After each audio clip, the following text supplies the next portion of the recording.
Well, a young love lost when life got in the way has come full circle decades later through a lot of introspection. Here's an unconventional love story on Valentine's Day for you. It's hard to find a woman who you can connect with like this. I think it's hard to find anybody, you know, male or female, that you can connect with. Well, with Valerie, it's like immediately we were connecting, and we still do after all these years. I've never known a woman quite like her. After a year and a half of dating in college, Charles let Valerie slip away. She joined the Navy, and Charles still had school to finish. They lost touch for 35 years. 5 years ago, I sent her, I found her on Facebook, and I left a message on the Messenger, and I figured out she's married, got kids, she's happily married. I didn't hear back from her. It's like, I'm fine, it's okay. You know, I'm glad she's happy. I hope she's happy. New Year's Day, 2017, I got a text message from her.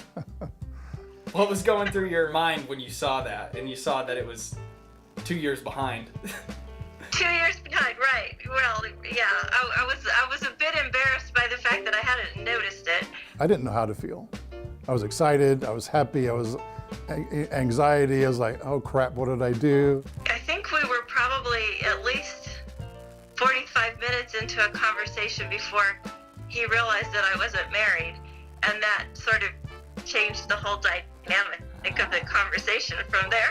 I'm realizing I was still madly in love with this woman. No contact for 35 years. But after just 6 months of talking, Charles ended up on Valerie's doorstep in Broomfield, Colorado. I was looking forward to seeing him, but obviously there's a lot of anxiety in that because I wasn't 20-something anymore. She's everything I remembered. The one thing that doesn't change is the voice. And we just started over again.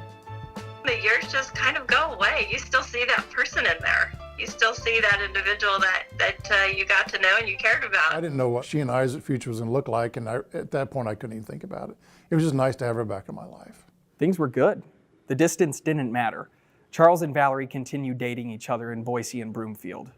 But eventually, Charles' past began to catch up with him. Oh, it was a tough time though, because I was finishing up my divorce. You know, and it was a 20-year marriage, and that just didn't go well. I grew up in a German Catholic family. We had an alcoholic father who was very violent, very mean, shaming all along the way. And what I discovered for myself in all of this was that I wasn't able to be vulnerable. Let's pause for a second. Shame, vulnerability, what are these things and why do they matter? Well, according to Brene Brown, our fear of being vulnerable is why we as humans find it so hard to truly connect with one another. Brown is a research professor from the University of Houston's Graduate College of Social Work. She spent a decade studying vulnerability and shame and shared her findings in this 2010 TED Talk. She says we all have experiences in our life that give us shame. Our natural instincts are to push that shame down and to never talk about it. But the further we push that shame down, the less happy we are. The solution? Vulnerability. Brown says vulnerability is the birthplace of love, joy, creativity, but most importantly, fulfillment. We have to let ourselves be seen to heal our own shame. Brene Brown spoke it so eloquently. I need to deal with my shame issues and get to the place where I can relate to and engage with this woman that I care very much about. I was 63 years old, and I'm thinking, I'm not getting any younger. And I really want to figure this out. It was my last chance. So this friend of mine and I, we decided that every Thursday morning we were going to get together. We were going to plow through all this crap. There was a lot of mornings. It was anger, it was sadness, it was laughter, it was tears. Bill and I literally forced ourselves to be vulnerable with each other and work out all these memories that we had. But we stuck it out. Almost a year to the date. It's probably the hardest year of my life. Looking back, it all makes sense, and it was worth it. Vulnerability got them through it. So Charles finally asked Valerie the big question, for the second time. This is kind of a funny story. I reminded her 30-some years ago when I asked her to marry me the first time. I offered her the ring. I said, I want to marry you. Now remember, you did say yes to me once. before, and she just laughed. We're making it work.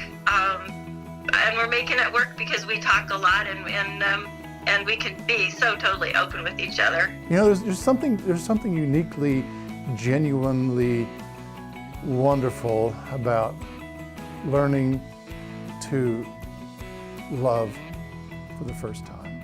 So yeah, that it was just sort of meant to be, and that I would go ahead and be trusting enough to enter into some kind of a journey like this again.